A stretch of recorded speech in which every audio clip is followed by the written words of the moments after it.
Assalamualaikum warahmatullahi wabarakatuh.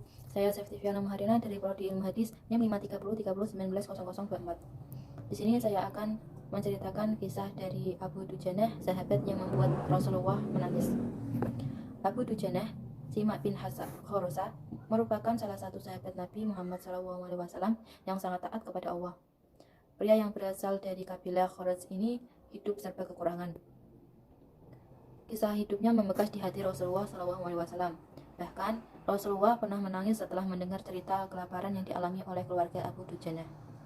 Suatu hari, Rasulullah SAW menegur Abu Dujanah karena setiap usai menjalankan ibadah sholat subuh berjamaah, ia langsung pulang ke rumah.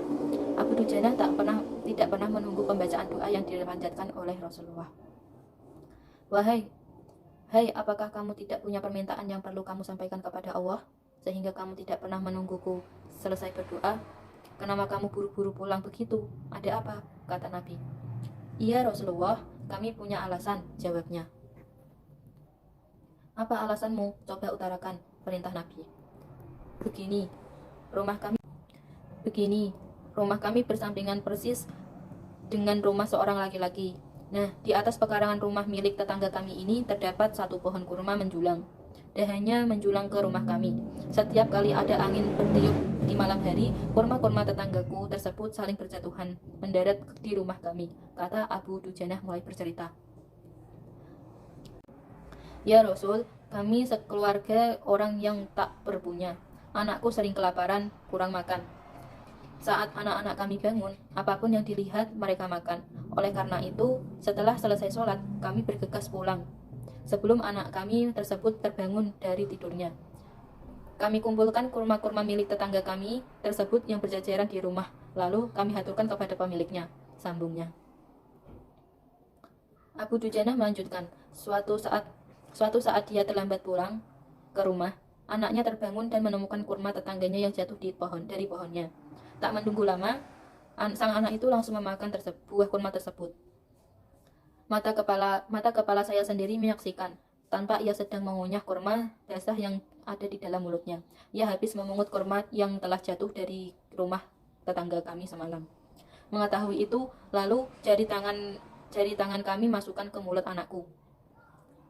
Kami mengeluarkan apapun yang ada di dalam sana, jelasnya.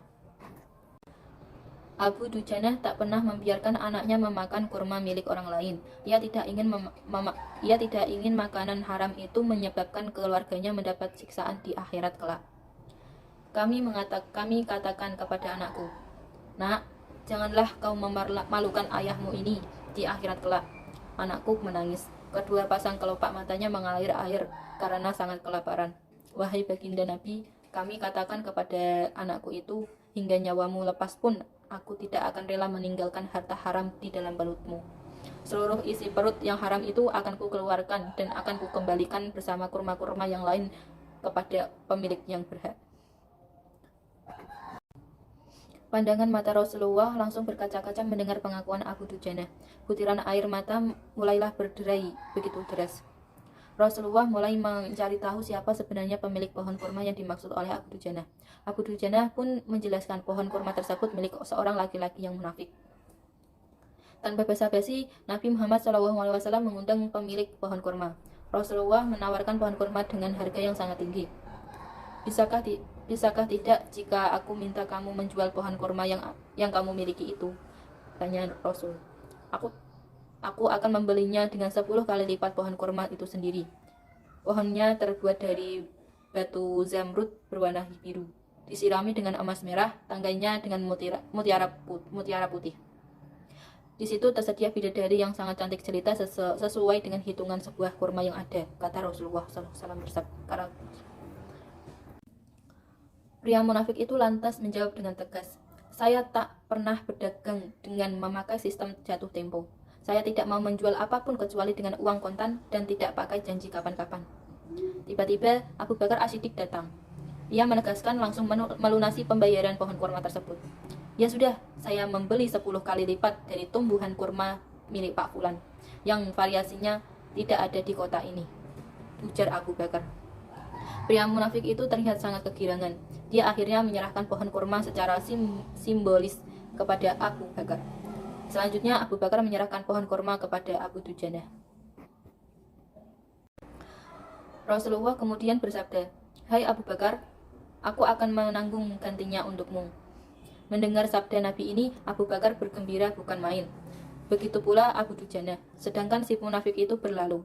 Dia berjalan mendatangi istrinya, lalu menyampaikan kisah yang baru saja terjadi.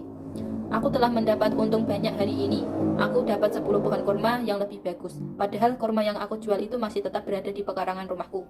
Aku tetap akan memakannya lebih dahulu dan buah-buahnya tidak akan pernah kuberikan kepada tetangga kita itu sedikit pun," ucapnya. Malamnya si munafik itu pun tidur pulas. Keesokan harinya dia pun bangun dan melihat pohon kurma tersebut sudah pindah posisi. Kini berdiri di atas tanah milik Abu Dujanah, seolah-olah tak pernah sekalipun tampak pohon tersebut tumbuh di atas tanah munafik. Tempat asal pohon itu tumbuh rata dengan tanah. Si munafik itu pun terheran-heran.